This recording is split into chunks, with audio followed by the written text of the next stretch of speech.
Instruction, golf news, equipment, travel, interviews, course profiles, and more. Your weekly fix of all things golf is about to begin. It's the Flagstick Podcast with your hosts, Jeff Potter and Scott McLeod. Well, it's U.S. Open week, my friends here on the Flagstick Podcast. It's U.S. Open week, and we're excited to be talking U.S. Open on the Flagstick Podcast this week. The Flagstick Podcast is presented, not the U.S. Open, it's presented by TaylorMade Golf. Introducing the all-new QI 35 drivers, TaylorMade speed, max forgiveness, and a new level of fitting to give you more distance from more of the face. Get QI 35 fit today and unlock another level for your game at TaylorMadeGolf.ca. Of course, the social media thing is always important to us. Make sure you're following us across all the social media networks, Instagram, X, TikTok, and Facebook. Subscribe on Spotify, Audible, Amazon Music, and Apple Podcasts. And we really do encourage you to hit up that YouTube channel, like us, and click the notification bell. Make sure you never miss a single episode of this great podcast that you're about to hear. Wow. What's going on, Jeffrey? Scotty Mac, let me tell you. There's only a few weeks in the golf season that really get you going. And this is one of the biggies. Yeah, big time. U.S. Open is definitely one of the big ones for me, especially. I love the U.S. Open. I think it's a carnage thing. You just like to see people suffer. I like to see the cream rise to the top, and I think the U.S. Open and the Open Championship are the two majors that really do that. I think they really. Less so the Open Championship, I think, and more the U.S. Open. But I like to see a little bit of turmoil, a little bit of anguish, a little bit of frustration, and see how the best players on the planet handle it. Kind of how average golfers play, right? Well, I mean, they need these kinds of courses and these kinds of course conditions to play on our level. Yeah. We don't need long rough and narrow fairways and deep bunkers and fast greens to play bad. Right. We just need a Sunday afternoon on the golf course for that. They need this to be mere mortals sometimes, and I just love. I mean, early on watching it early this morning, just watching some of the shots and some of the anguish, I guess, if you will, start. Sure. Yeah. Gets my day going. I've had 2 cups of coffee and I'm ready to go. Yeah, we're gonna get all to it or whatever. So I'll just have one comment here before we talk. I think the one cool thing about the US Open is that and again it's like the Open Championship as well. It provides conditions that are unlike what we see week to week on the PGA Tour. PGA Tour has become very homogenized, the rough is the same, the bunkers are the same, the fairways are the same. So the players just get used to those certain conditions, and the mayhem that comes from these events really shows the skills of the players to be able to adapt to something that's not normal. So exactly. All right. Well, this week on our great show, we're going to recap the Canadian Open briefly because it was pretty good. Yeah. We're going to discuss the U.S. Open, of course, probably more than anything. Yeah, definitely. We'll just remind, we'll have a little early talk about the Canadian Mids Amateur coming to the National Capital Region this summer. Yeah. And a lot of that happening on this front nine, which is presented by Metcalf Golf, a natural setting, a pleasant challenge. It certainly is early in the golf season, and their golf course is in great shape, and I can attest to that. The greens are probably the best I've seen in quite some time. I know. Does this mean golf? Jeff golf? Okay, I did golf. Get to book the and pay online. Save 10% on your golf. Popular game passes are always available, 10, 20, and 30s. Plus, check out the event series for some fun tournaments, and lessons are always available with the local head pro Nick Search. Enjoy great food at Hickory's as well. Visit metcalfgolf.com for all of that great information. Yes, Jeff, you tipped your hand there, Jeffrey. I played 9 holes. Whoa! But I was pleasantly surprised. I mean, look at some golf courses. They're in good condition. but they're not in, the greens at Metcalfe traditionally have not been super fast. Sure. And that is a product of trying to protect the golf course conditions year round. I mean, if you mow the greens too short, um, too early in the season, you get a little bit of heat on them, and next thing you know, you got no greens.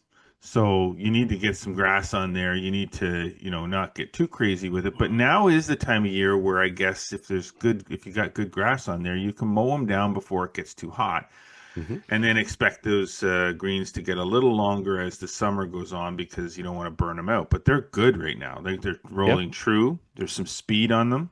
Um, Nice. so where they may normally be running 8.5, 9 at the top end, Hmm. they were probably running. Felt like probably 10 or 10.5, Sure. which was But probably but but really good healthy, for, but yeah, healthy, which is the most healthy, important good, thing. lots of Yeah. grass. Yeah. No, not a lot of bare spots, if any. Like just Nice. hey, good condition. I like it. Congrats, Metcalf. Um, all right. Let's get the party started. I want to get through a lot of Sure. this stuff quickly because I do want to get into our U.S. Canadian Open chat. Canadian Open stuff, and then Yeah, I it's want to start been talking U.S. Open. been And a busy last week. That's for yes, sure. I can see that it has been. So let's start things off with the Ontario Women's Match Play at Cataraqui, which Yeah, you caddied. I did. You did caddy. Now Avery Nordman won the Yeah, U.S. Women's Match Play at Cat. Ontario women's match Or play. the Ontario You Women's said Match Play. U.S. Wow, you're See, I you're am upgrading U.S. it. Open. I The see brain that. is It's on U.S. the Open. brain. Um, Yeah, so you were down there at yeah. caddying, and She beat out Kelly Zhao, who is at Elon in the final. Now Avery is committed. She's headed to Longwood from Ottawa. Plays out of the Canadian Golf and Country Club. Super impressed with Avery. mhm. I chatted with her afterwards, and her golf swing is looking so good right now, and she is hitting it so far. She was regularly 40 yards past Kelly in the final match. Mm. The kid is hitting it good, and this is her second Golf Ontario championship. She won the U17 last year.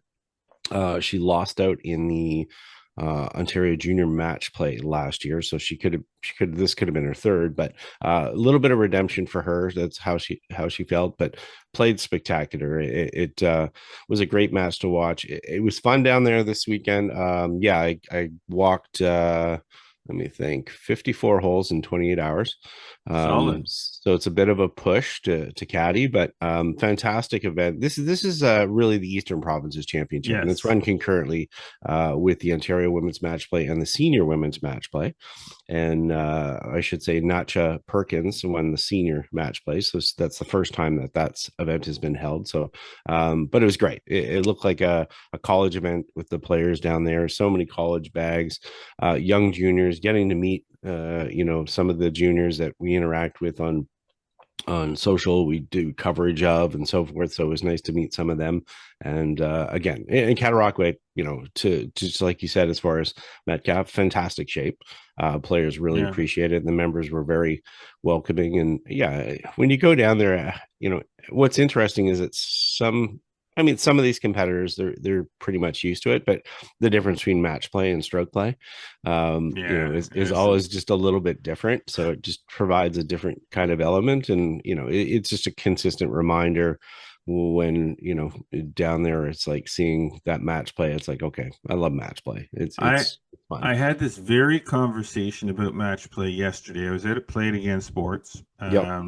Popped in to see my buddy Corey, and we were talking about match play because they were Okay. going out to have sort of a staff match Mm, thing, and it took forever to get out of them that they were playing a scramble, not a best ball. okay. Um, yeah, because they were playing a best ball. I said, so best ball, so you're playing your own ball and you're counting the Yeah. best score. I said, no, with a best ball. I'm like, a scramble? No, a best ball. No, a scramble. So I got it. It's a scramble that they're playing, a two-person scramble against each other, Sure. a little fun thing, but they're doing a match play style. Oh, cool. And I said, awesome. It's like match play is it's the ultimate equalizer for a game of golf. You know, you Yeah. go out and you make a triple bogey, and the guy you're playing against, the girl you're playing against, makes a par or a birdie, Hmm. and you're not down by 3 or 4 after one hole. Right. You're down by one hole. Yeah. You're always the worst you can. You know, you're always down by a hole, down by 2 holes, down by 3 holes. So Hmm. instead of making up 3 or 4 strokes per hole, Yeah. you're making up 1 or 2 holes. You Whole. just kind of Yeah. win holes. Like Yeah. it just Yeah. I realize it's still there's still handicaps that can be Yeah. involved in that, Oh and yeah, for somebody can sure. be a better Yeah. golfer than someone else, but you can still it Yeah. still levels out. I mean, if I have to give you a shot Hmm. on every hole because I'm a better player, it's still only one hole. Yeah. I'm But the not, other side you of it, know, the other side of it too is the pace as well. I mean, when a player yeah, is out of the hole, they can move on. concede the hole. You know, there's concessions as far as putts are concerned. Things kind of just move along, and especially, you know, that event has a, you know, you're getting down to the 16, you're qualifying for the match play, and then you've basically got 4 potential rounds in 2 days for your Mhm. matches. So I mean, there's a lot of golf there, and you know, I realize most of these players are younger, but yeah, it takes a lot of energy to kind of be out Yes. there. So again, for the matches, you know, I would encourage people just to play a little bit more match play, or at least try it out, and see what it does for your regular games. And then I mean, I think a lot of people You'll do love play it. match play, but I think they will love it. You'll So love it. You'll love yeah. match play. It's the only way to Yeah. go. Sorry. So before we get to the Canadian Open, just heading Sure. down the highway, take a little 401 trip, take a little 416 trip, you know, and you're at Royal Ottawa. And Royal Ottawa has the Canadian Men's Amateur happening there. And so you Yes. went from Kingston to Ottawa, Yeah. and you know, a little journey in there, and you had an opportunity to play with the general manager Greg Richardson and the Why superintendent I Mike. yeah. I played, but I just chatted with them. I didn't play with them. Oh, So they did. yeah. Okay, Yeah. okay. So at least you had the opportunity to. So you played Yeah. Royal Ottawa. Fun, Yeah. nice, good for you. Yeah. It seems Don't to be hate a on trend me. happening this Don't year. Right? hate You're on going and me. playing all these amazing golf courses, and where am I? I'm sitting in the freaking office. This is sucking. This is sucking huge. Oh, I'm going to play Hamilton Country Club, and then I'm going to go. Where else did you play? You played Royal um, Ottawa and Montebello. Montebello. Yeah. So, Yeah. and I played Metcalf, which is It's all great. good. It's It's all all good. awesome. But anyway, Yeah. I was hanging out with the guys from the Preferred Lie. They're doing a YouTube series, their Canadian Classics. It comes out in September. But it was a double opportunity because it was a chance to get out and see the golf course. They are going to have a media day coming up, so that you're going to have an opportunity to go play Royal Ottawa. Wow. See? So there you go. See? sure. Uh, I'll wait for my invite. it's coming. I'm sure it's coming. Um, but they're obviously prepping. That's July 28th to 31st. They're going to welcome all of Canada for the Canadian Men's Amateur. This is the 10th time hosting it. That is a Crazy. record for any club. Obviously, they go back to hosting the very first one. It was interesting. They're doing a big back patio renovation that should be kind of open this week. Yeah, as you said, had a good chat with a meal actually with Greg Richardson and Superintendent Mike Van Sickle. Had a tour around, see how prepped is going. Green speeds already are similar for the tournament. They might get a little bit faster. The rough is getting very juicy, and much like the U.S. Open, you know, you're going to start to get a test that pushes players. There's going to be a little bit more random shots around the greens. You know, there's going to be a little bit more, okay, it's a puzzle. I'm going to have to figure it out over your just step up and have your standard chip. There's a lot more things that have to kind of come into play. And again, they're excited to host it. Spend some time as well with some people from their heritage committee, chatting for some different things about that. So a lot of stuff coming up content wise related to that. But it was good to see. I hadn't played the golf course since 2018, maybe 2019. So it was a reminder that there's some really good holes out there that Mm-hmm. really will test golfers. And, there was also an element too of looking back and thinking about when the CPKC was back there in 2000 and a number of different events. 2016, obviously, that was the Canadian Men's Amateur as well. But Since then, they've built a fabulous practice facility, altered some holes and stuff like that. And I think the players are going to be thrilled when they get there and see, especially the practice facility, which obviously those players would like to, Yeah, stay out there for a long, long time. But, certainly. it continues to be a premier facility. And what I'm impressed about with Royal Ottawa is, they preserve the past, but they're always pushing towards the future, which I think is great. And you don't always see that at some clubs, especially historic clubs. A lot of places like to stay in the past, and they're doing a good job of keeping their toes in both. I think I remember my first championship there was the Du Maurier Classic Series Hmm. on the Who, LPGA. So who that won that was one? Do you remember? I don't remember who won it, but I do remember that the series part when they had there was a tournament series that they did, not part of the LPGA, Right. and Laurie Kane won at Mhm. She won at that Camelot, event did she? at Rivermeet. Oh, she won at Rivermead. Okay. Yeah. Yeah, yeah, That yeah. was one of my very first interviews that I ever Gotcha. did with a golf professional was of Laurie Kane. Yeah. She were and had the links golf. I know. I mean, we're going way back here. Anyway, so looking forward to that for sure. This should be a good time. Yeah. Okay, RBC Canadian Open is we're we'll go through this and wrap up our front nine before we start talking about U.S. Sure. Open. But yeah, pretty decent. I was a little bit worried at first because of the softer conditions early on, Mm. and the Yeah. scoring was kind of like, oh boy, Yes. here we go. Aggressive. Another Canadian Open, another birdie barrage because the course is wet and they can attack everything. Right. But as things sort of firmed up Mm-hmm. and the weather went the other way, Yeah. TPC Toronto really started Stood up. to show the renovation, show the teeth that I think was intended to be there. Mm-hmm. The rough, like everything was as expected as the weekend kind of went on. And aside from Sam Burns, Yeah. I don't think too many would have expected that anybody was going to shoot 62 on Sunday. No, probably Um, not. So, and but outstanding yeah. play by him, and then to have to sit there pretty much the whole afternoon waiting for the rest of the field to finish, so Yeah. that you find out if you're in a playoff, which he ended up being in a playoff. Um, I guess the for me, I mean, Mm-hmm. it was a dramatic finish, yes, Yeah. but I think Immelman probably described it best, the playoff, and Mm-hmm. then Ryan Fox sort of Yes. Exactly. reiterated that same comment where quote it described it as quote a pillow fight, Yeah. and I would totally agree with that. It was that playoff was lacking in everything until Yeah. Fox hit that 3-wood on the fourth playoff hole, his second shot on the fourth playoff hole. Until Yeah. that happened, that was a snoozer of a playoff. Yeah.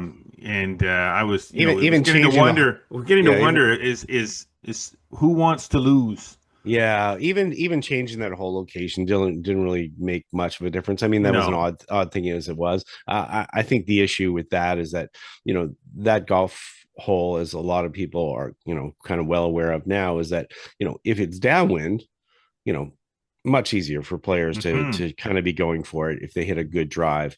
But the issue was it was playing into the wind, Hmm. and I think that was a situation. I think a lot of people kind of realized afterwards that maybe that tee needed to go up a little bit just to make that a little bit more dramatic. Because as if it becomes a case of nobody going for it, it's basically a par three contest, Hmm. you know, That's and and exactly it. and that's not what everybody wants. They don't want any, you want that water to come into play. You want that false front that's on the front part of the green to come into play. I mean, it came into play a little bit, but not as much as it possibly could. So thankfully, obviously Ryan Fox hitting that 3-wood as it was kind of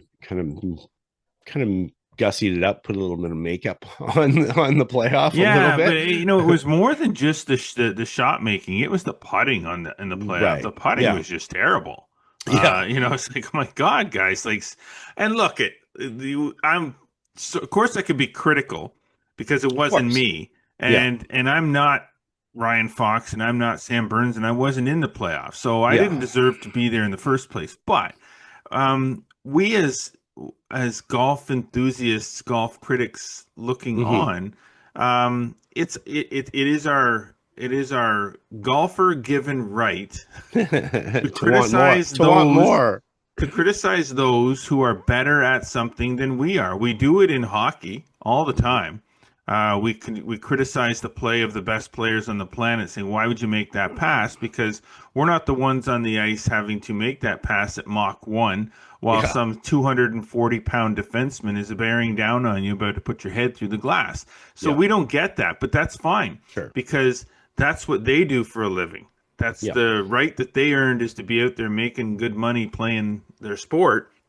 We expect more than what we Hmm. expect of ourselves. So whether Sure. that's right or whether it's wrong, it's not really relevant. Yeah. But all in all, my takeaways for the most part from the RBC Canadian Open was TPC Toronto was the hype around the course, the facility was very high Hmm. leading into this. We hyped it. Lots of people hyped it.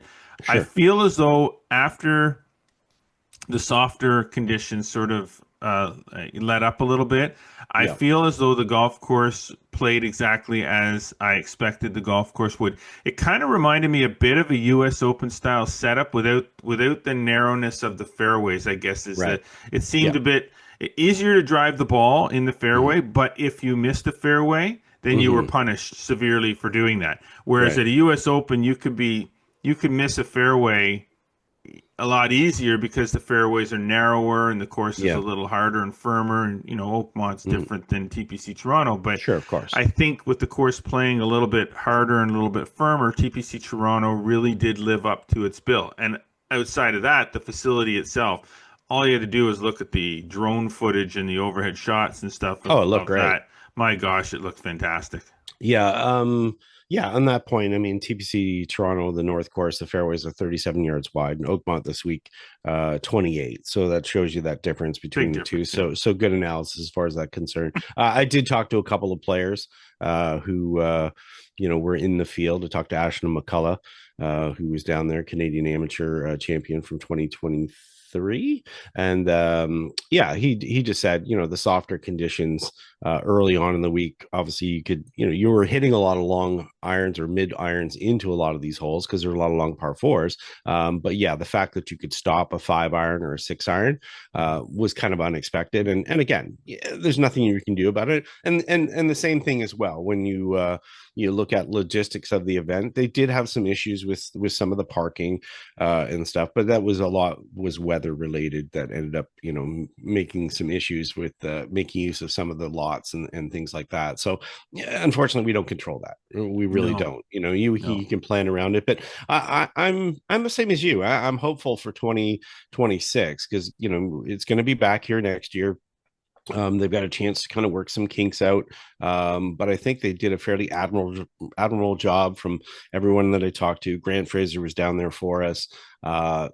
Overall, pretty good. I'd worried. I haven't seen some final attendance numbers look pretty strong as far as the field was concerned. Some people were like concerned of it, being 45 minutes an hour outside the city for some people or whatever. But again, you're going to see the best players in the world. Where else are you going to see them?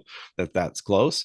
And it certainly seemed like the younger crowd showed up as well, which Mm-hmm. was kind of Definitely. nice to see that enthusiasm for the event. So hopefully overall, when we get kind of the final numbers and everything, that Golf Canada and has it as a success.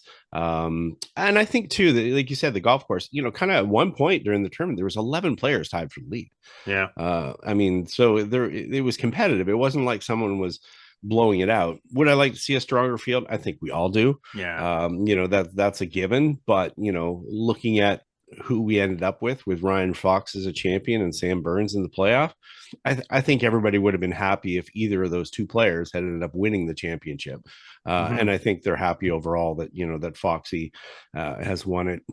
I think there's just a Commonwealth tie there a little bit, Maybe. with him being a Kiwi, but I think just personality wise, smashes the golf ball. He's going to be a worthy champion and good to have his name on the trophy. Yeah, for sure. Now, I guess the big storyline coming out of the week was the the very unexpected struggles of Rory McIlroy. Yeah. I mean, I know some people are talking about this sort of Grand Slam uh, hangover that he's got going on there while he wins the Masters, gets his career Grand Slam, and then he's lost his passion for playing. I think that I think that I'm hearing it this week too with the U.S. Open. I'm hearing them talk about maybe he needs a U.S. Open to get his mojo going again. I really think that I think his there's mojo's there. an overthinking of the whole situation Yeah. by people looking for a story. And Yeah. Well said. sometimes these guys just have little hiccups in their game. It's not like he's completely sucked since he won the Masters.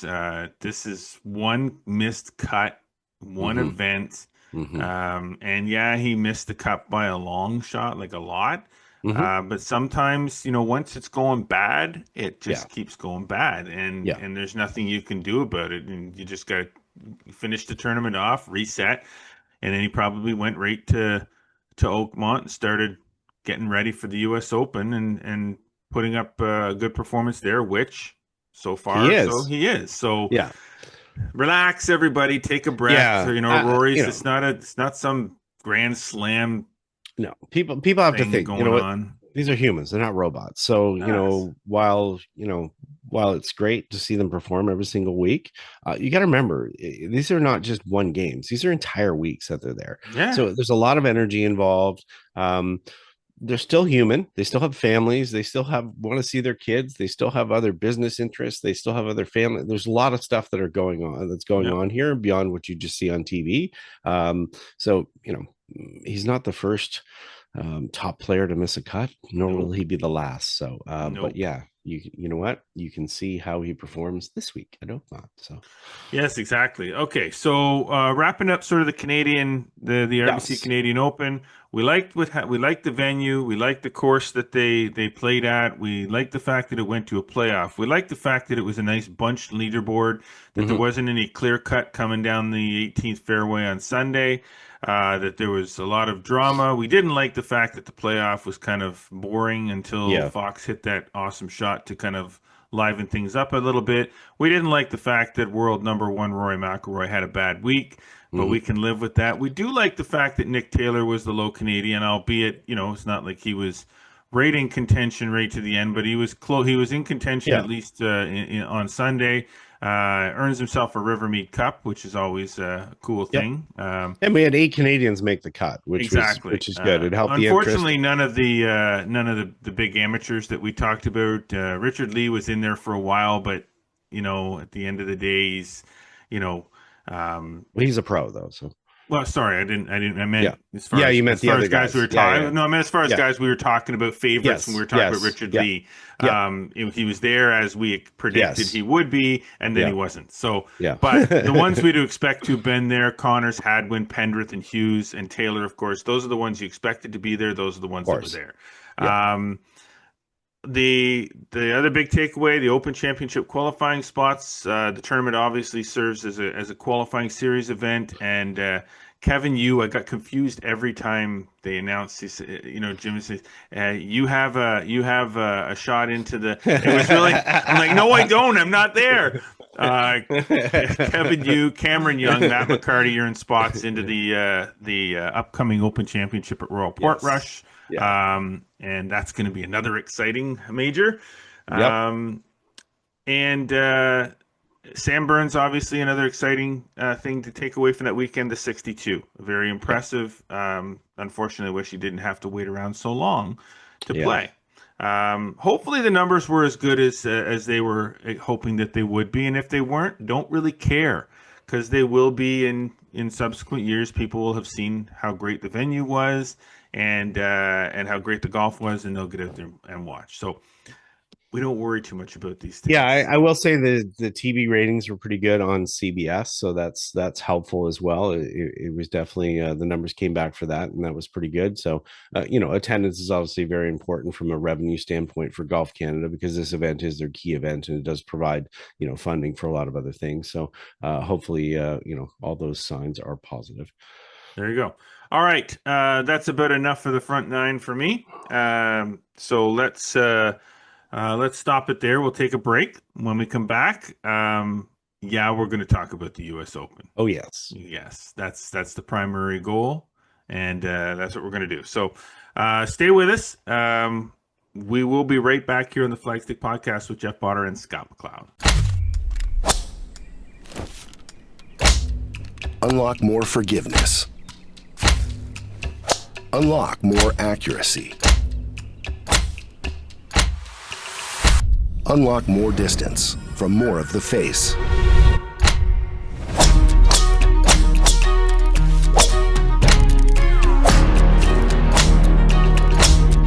Introducing the new QI35 from TaylorMade. All right, well, welcome back to the Flagstick Podcast with Jeff Potter and Scott McLeod.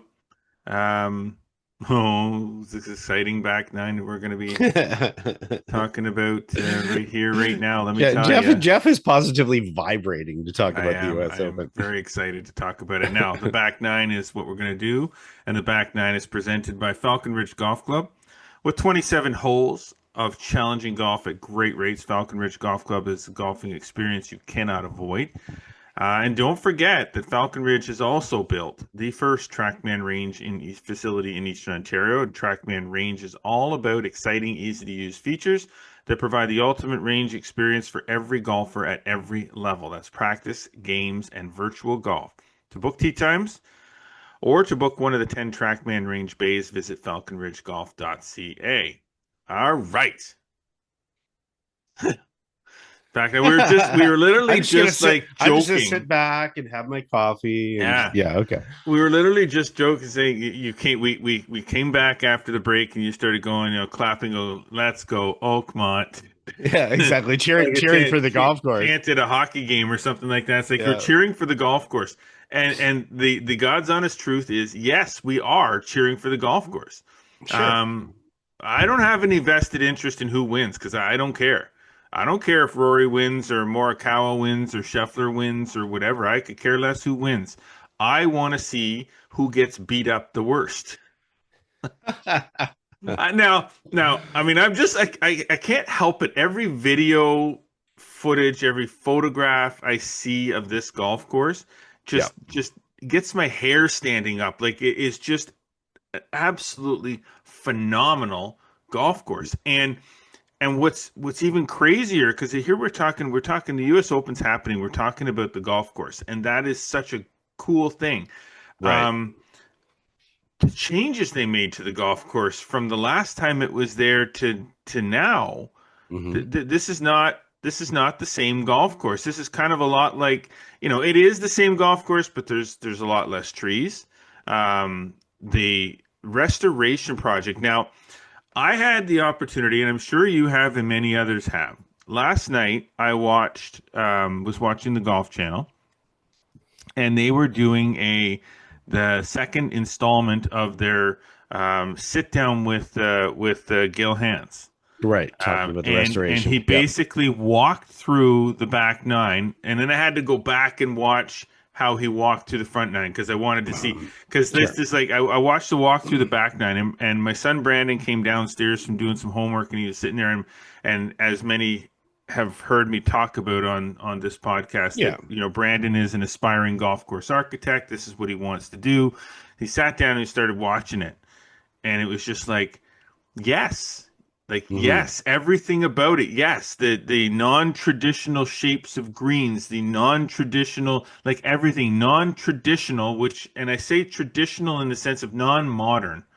The non-uniform. The way he restored little bits and pieces, even this tiny little nook in the green on one of the holes. It's kind of a squarish green and has this little knob that had worn away over time with constantly cutting.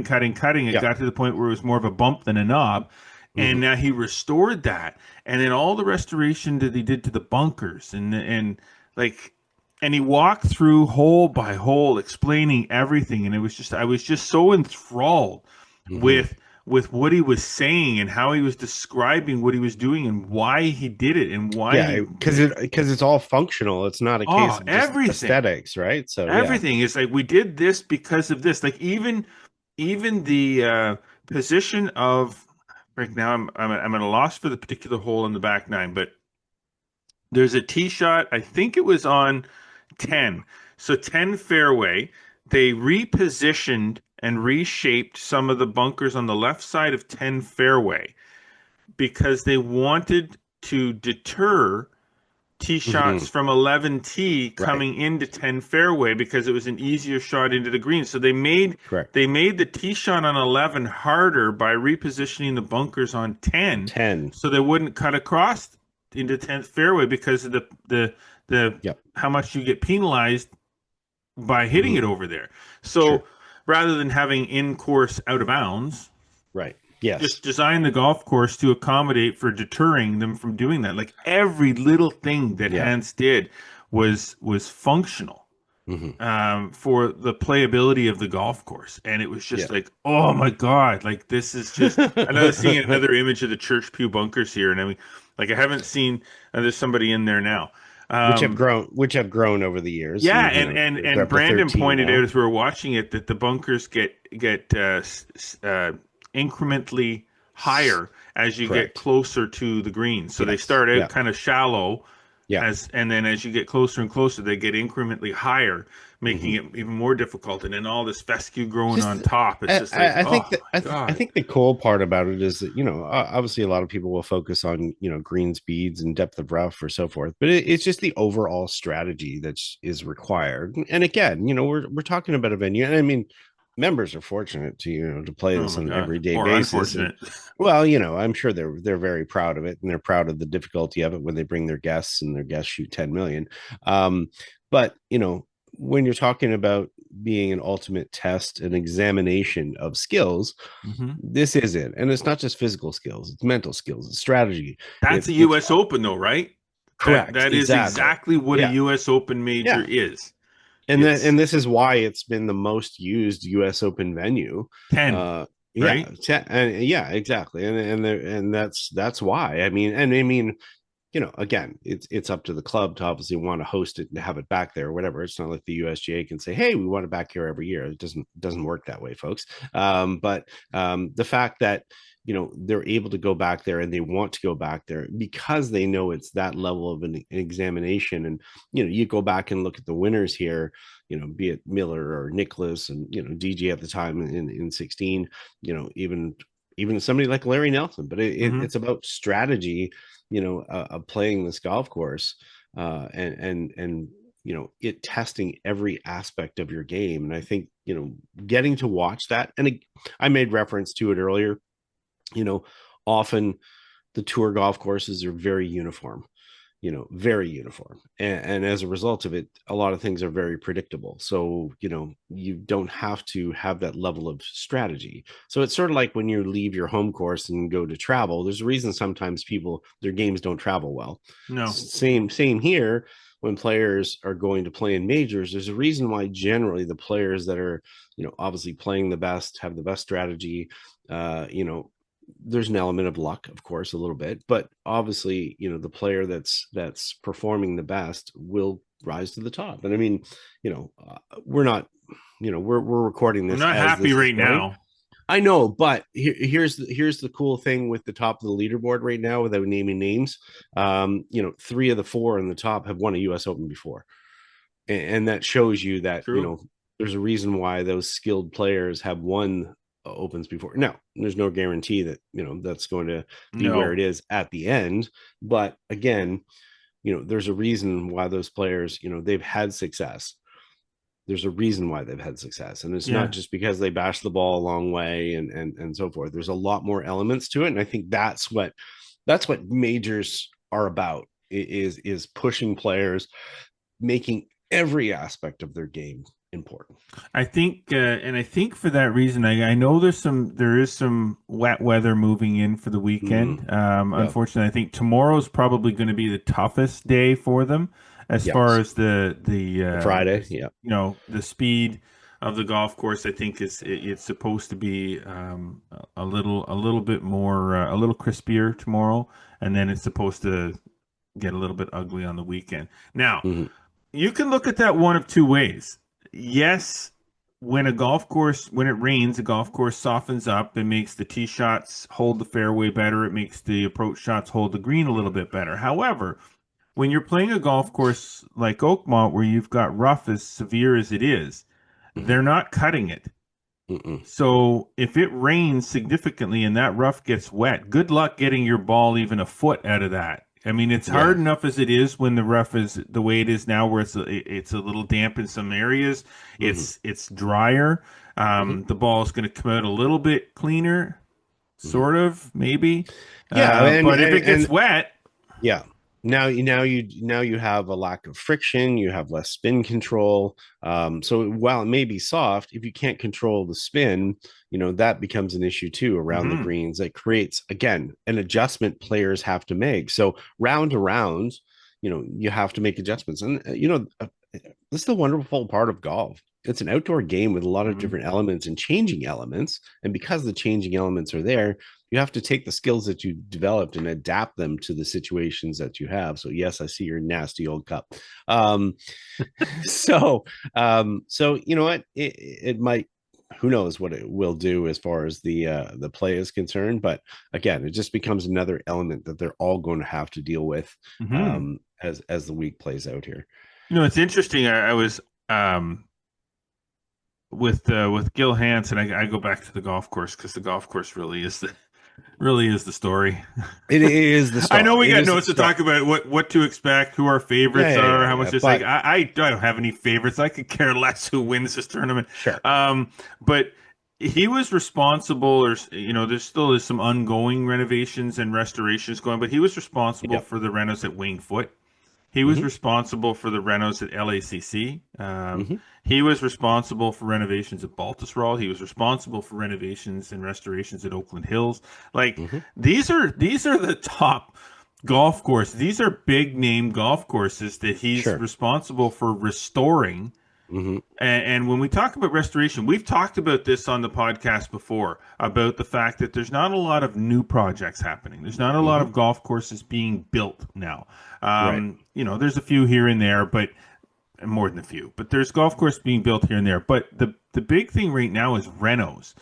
Hmm. Oakmont, I guess they did some renos back in early 2020, but the big reno came after the U.S. Amateur in 2021, where where he and his partner went in there and they started to really, rip the golf course apart, I guess, so to speak, Sure. um, and bring it to what it is now.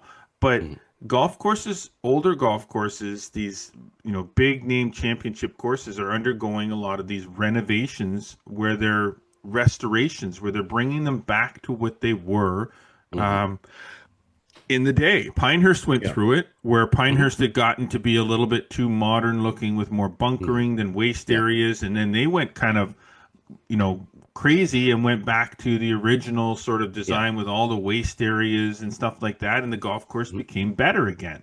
I Yeah. mean, I think a lot of it has to do with making the designs a little bit more timeless. I think what happened over the time, and Gil Hans, as you said, has become the U.S. Open doctor. Reese Jones was that for a long time. mhm, They would bring Reese Jones into as far as to adapt golf courses, but at the same time, we started to see golf courses that had the fingerprints of the architect on them. mhm, Where Gil Hans, he does, it's not his fingerprints. He's doing the restoration to restore features and looks and things before. mhm. There's several architects that are very, very good at that, and they're less worried about having their name on it, and they're more worried about the golf course being as great as it possibly could, and especially restoring those features that made them great, as opposed to just okay, we'll blend them over to make it look like it's the 19 whatever is the trend of the day. Yeah. Well, look what happened And with that Eastlake. yes, Same 100%. kind of Yeah. thing. It's Yeah. like these golf courses were designed to be a certain, like, for a certain Aesthetic. reason, the way Sure. they Yeah. were. And then Yeah. over time, they just get over redesigned, over Yes. renovated, Yes. over modernized. Yes. And then they Yes. lose what was, the Made them whole, magical. yeah, like, I Yeah. mean, Augusta's kind of going through, I feel like Augusta's been going through that for years, where Mm-hmm. they're trying to make Augusta tougher, and they Mm-hmm. keep lengthening it and lengthening it and lengthening Mm-hmm. it and doing this and do that. And it's like, but in the process of doing that, Augusta is not, it's still Augusta. Let's be honest. Sure. If we all had Yeah. a chance to play it, we'd play it. Oh We yeah. wouldn't Yeah. complain Yeah. about it. But it's kind of not what it once was. And that's a Mm-hmm. product of the modern era Mm-hmm. of how far they hit the golf ball and Sure. protecting the golf course and whatnot. But that's a topic for another I'd day. still like to see a golf course like Pebble Beach, return more of their sandy areas Yes. and all those things that they had. A lot of people are familiar with the historic photographs because I think that's a good trend because again, I think timeless is the right word. And that word actually comes from an architect, Jeff Mingay.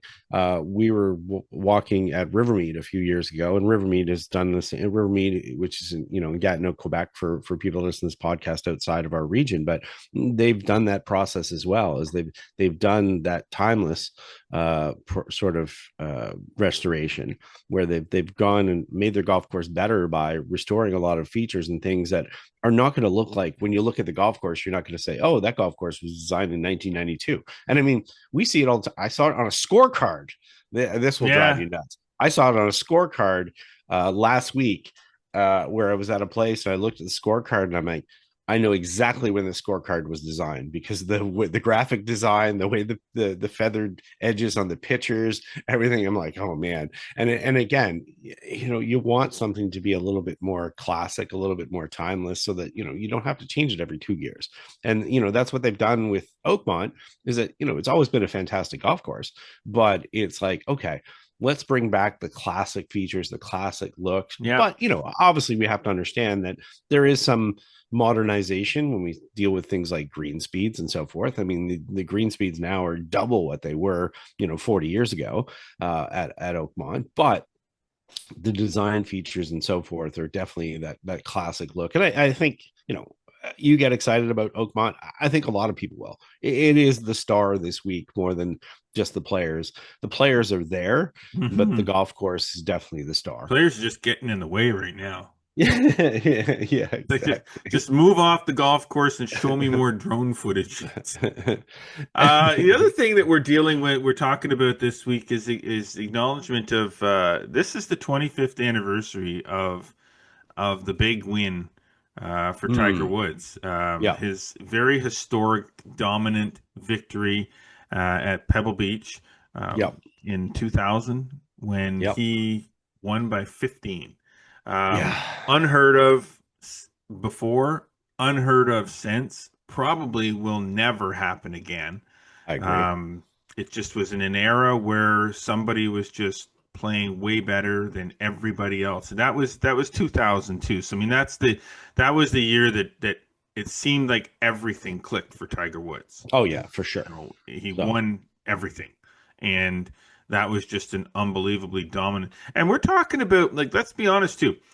We're not talking about a U.S. Open course at Pebble Beach that was set up with thin rough and wide fairways. That rough was nasty. Everybody else was hacking it out, and he's hitting 6 irons from 220 uphill to the green. Like just, it was a different level of golf. So it was a master class. It was definitely. And so we celebrate things like that, even if it is just talking about them. We don't give him an award or a trophy. He already got that when he won.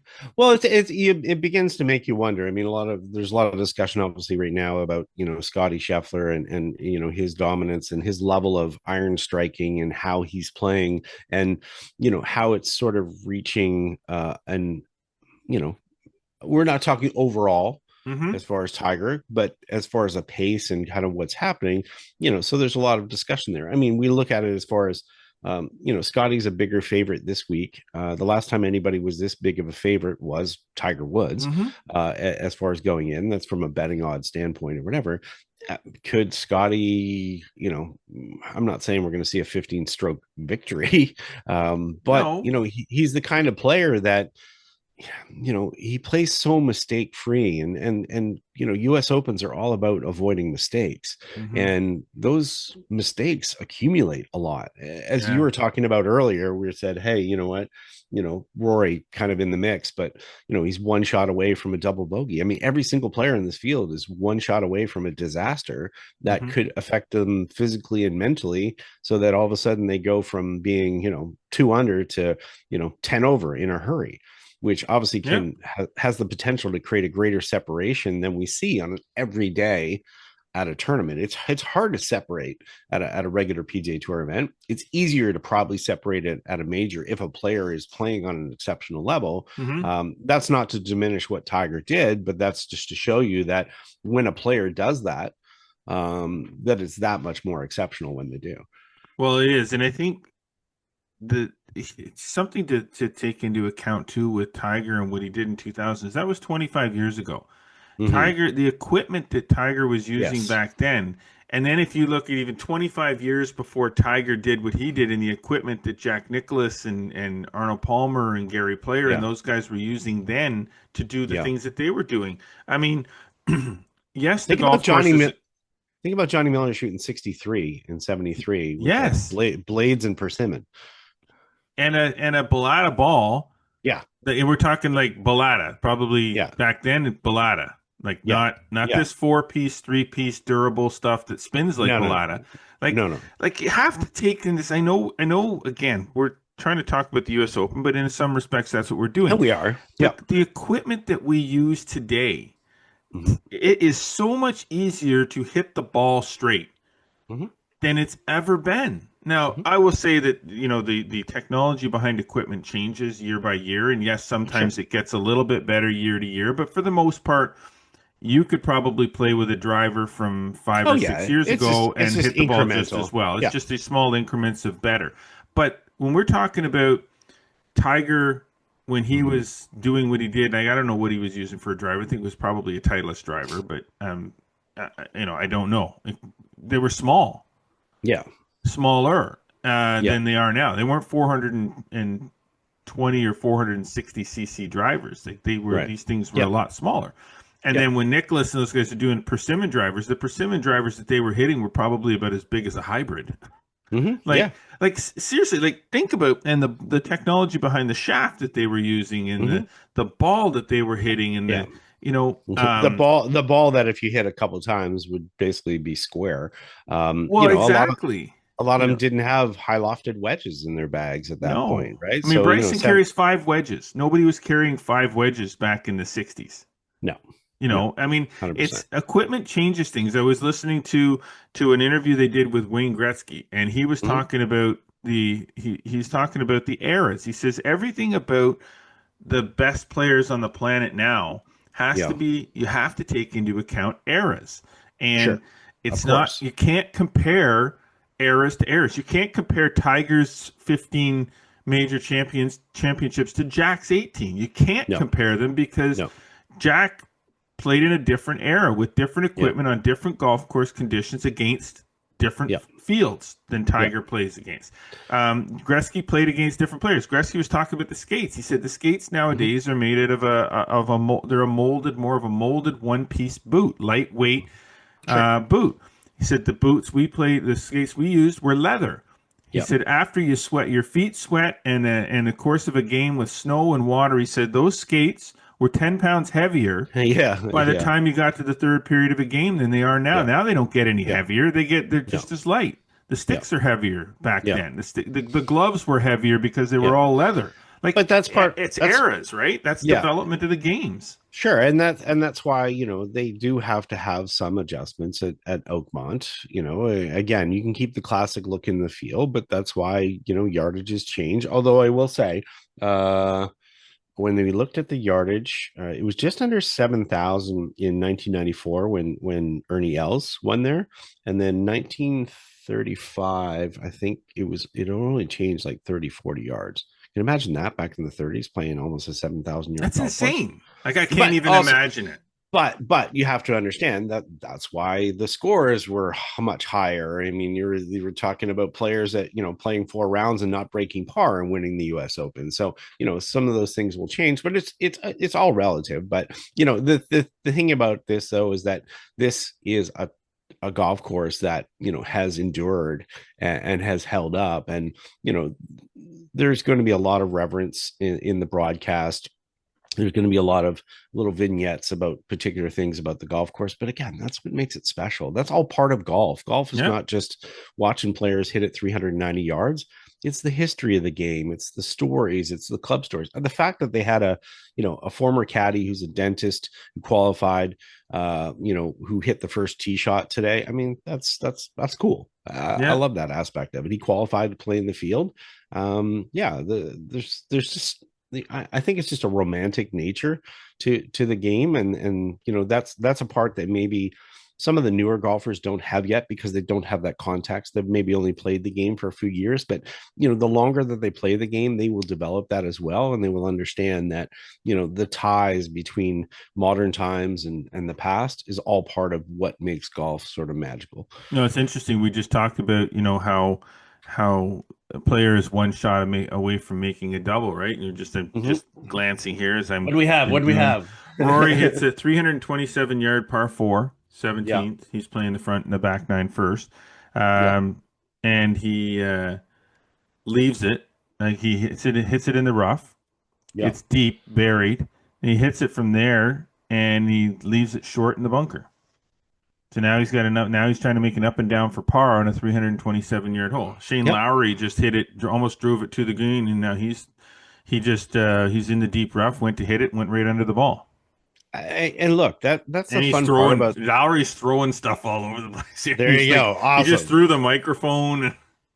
I mean, that's the fun part is people have to realize there's so much focus on things like yardage that sometimes yardage is not what makes it difficult. And that's the cool part as well, especially with designs that are there. I mean, sometimes those designs are made to tempt players to do certain things, to take on certain things, and that's again part of the brilliance of the design. It's not a case of just having a 500-yard par 4 and you bash it down as far as possible and hit an iron in to make it difficult. It's the other aspects of it, and that complications, that complexity of the game. That's what makes it, the puzzle that you have to solve every time you go and play. Mm-hmm. Yeah. So, I mean, who's going to solve the puzzle this week? I don't know. I mean, we're talking. Honestly, I have no predictions. Like I have no. It's easy to say Scheffler's the favorite. I get that, and it's easy to say, with DeChambeau's power and length and strength, he should be able to handle the rough at Oakmont, and what he's always done is to bomb it and try to get it as far down there as possible, so that even if he isn't hitting it out of the rough, he's using a wedge. That strategy, I don't think that strategy is going to work at Oakmont. I really don't. It may have worked at Pinehurst. I didn't catch his YouTube video. Did you? So he played Oakmont, recorded all the shots. Bryson did. I haven't seen it, but I know Rory said he shot 81 in the one practice round. So no, it was. I think he was. He was in the 70s. It was 78 or 79. Okay. He did it with the good guys there. Okay. He seems to spend a lot of time hanging around those guys. Yeah, they're all Texas guys. So, so I just don't know. I mean, I'm completely baffled on this one. I don't see this as being a Justin Thomas type situation. I don't see this as being a, some unsung. I don't even see JJ Spawn as we're recording this. Early JJ leader. Spawn is leading, but I don't see that lasting. I just don't see it being a wire to wire kind of thing for anybody. I see it being an up and down leaderboard. A lot of turmoil. It's going to come down to how big of a lead do you have on Sunday on the back nine? Because it better be big if you want to hold on to it. Yeah, and exciting.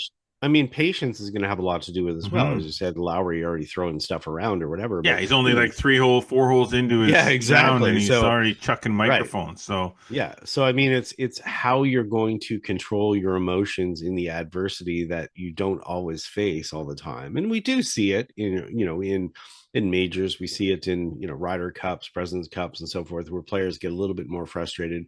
There's a little bit more pressure on their game and so forth. But this is where you start to see, where's their extra skill set and how can it deal with it, because that patience is, man, it takes a lot to all of a sudden do something that you're not used to doing. You hit the shot, you hit this poor shot, and it's a little bit offline, and you're used to like going out, okay, that's fine, it's a little offline, I'll just pound it out of there. Next thing you know, you look you look mortal, and you look like you're 32 handicap buddy because you hit a shot that's just as bad. But I think that's part of the appeal of the US Open. I think the average consumer in watching it, it's like, man, that guy feels just like I do. That's he hit a shot just as terrible as I do. So it becomes a little bit more relatable. I think that's the perfect word to describe what's going to happen when they go a little sideways in the round, is the unpredictability. Because I don't care how many balls you drop in the rough. Yeah. In different situations, you can't duplicate one lie to the next. You can't say, well, if I'm just gonna drop a bunch of balls, I'm gonna work on hitting it out of this rough, because the ball is never gonna set in the grass the same way, and the rough is not consistent. It's not like, oh, every blade of grass is 6 inches or 4 inches. It's all over the frickin' map, and they're not gonna get similar lies. So every shot around the greens from the rough, out in the out long shots from the rough, is all gonna play different. So good luck. And I think you mentioned it too, as far as the bunkers are a little bit unusual as well. And the fact, one, there's a lot of them, and 168 of them. Big bunkers too. Yeah. And in some cases, players will want to be in the bunkers and maybe not in the rough, but they won't if they're up near the faces. There's a lot of deep and steep bunkers where they're not going to have a choice. They're basically going to have to be more like the Open Championship, where they're going to have to play away from the hole. They're just going to have to hit a bunker shot back onto the fairway, and they're going to have to rely on their short game. So, as much as there's an emphasis on long game, I would say the greatest, thing that we're going to see this week is, who can bat it out of trouble, get it down to 40 yards, and get up and down. I mean, I think that short game becomes the bigger skill, because everybody's going to be in the rough. Everybody's going to miss fairways. Yeah. So it's like, how do you deal with that? Can you imagine if you were to play 4 rounds of golf at Oakmont in the US Open and not miss a fairway? I don't even know what that is. That your champion? Maybe. I mean, I would most likely. I mean, for the odds, that would be insane. The odds would say yes, but the odds also say nobody's going to do that. The odds also say that the chance of doing that is pretty damn slim. That's for sure. Or Rory's still hacking it around here. Oh, great! But again, yes, sir. That's what you signed up for. That's what you want to see. Now, how much of it? I mean, it sounds like you're going to watch a lot of it. Is that going to be the case? You're going to kind of sun up, sun down. Pretty busy day today, but I will watch tonight. Probably back and forth between that and hockey game, and I think I will watch tomorrow. I definitely will be glued on Sunday for sure. I think one of the fun parts about this is that all the golfers are interested in it. So I even know, even if I'm doing some lessons and stuff this weekend, the people that I'm doing lessons with they'll be like, hey, can you check the leaderboard? Because it's like everybody's all in trying to watch. It's like the playoffs, right? It's like watching the NHL Absolutely. playoffs. Everybody I'm not on the ice this weekend. I'm not on the ice till Monday, so I got the whole weekend clear, and so everybody wants to know what's going on. So, oh my god, it's so exciting. Like it really is, like super exciting. And I'm pumped about it. I know we got to get out of here, sure. But I just wanted to comment on Ryan Fox. I like Ryan Fox the way he plays. Yeah. Game suited to a U.S. Open, not sure. He's strong enough to handle the rough physically. Sure. But nothing nothing. He didn't really show me on last weekend that he could handle. Pressure, a U.S. Open pressure. Like it just didn't. I don't know. But I could be wrong. I like the guy. I like the speed that he plays. He gets up to the ball, looks, pulls the trigger, kind of John Daly like. I love that. I love that about a golfer. And I mean, the fact that he got in through his Canadian Open. I mean, back-to-back Opens would always be a great story. I mean, then he'd have two of the three legs to kind of win the Canadian, the US, and the Open Championship. So there you go. That would be good. Yeah. Okay. Unfortunately, we have to call it a show. Yeah. Get out. I think we got through a lot of what we wanted to get through, so that's a good thing. I just want to remind everybody too, the Flagstick.com shootout is happening July 12th to the 13th, presented by Cobra Puma Golf. We're about half full right now. Want to get this thing filled up. We've only got room for 72 players.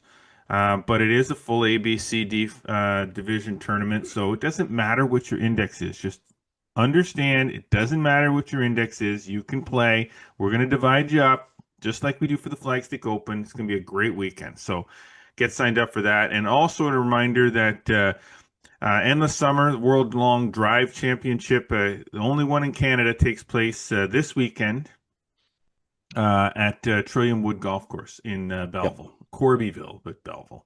Yes, I stopped by there yesterday, and they're getting the new practice facility. Steve McCurdy says hello, by the way. Hello, Steve McCurdy. They're getting the new driving range facility open there. That'll be open in a couple weeks. They have a brand new pro shop building, so those are things to look for. And they're already getting the lights out for the fairways and down the fairway there for the Long Drive Championship, because it does take place at nighttime. So awesome. Really cool to watch. The best time. All right, we're out of here. Thanks to our sponsors, Metcalf Golf Club, Falcon Ridge Golf Club, and Driving Range. And our presenting sponsor this week, TaylorMade Golf, introducing the all-new QI35 drivers, TaylorMade speed, max forgiveness, and a new level of fitting to give you more distance from more of the face. QI35, get fit today and unlock another level for your game at tailormadegolf.ca. Well, we do hope that you have enjoyed hearing and watching us. Be sure to follow us across all social media networks, Instagram, X, TikTok, and Facebook. Subscribe on Spotify, Audible, Amazon Music, and Apple Podcasts. And I encourage this, do not forget to subscribe to the YouTube channel. Like us, click the notification bell. Don't miss one single episode of this podcast. Get over to flagstick.com for more amazing golf content delivered every day, and be sure to subscribe to our newsletter, Flagstick Digest. It's free, it's delivered 3 times a week, and it's full of all the stuff that you want. So do that.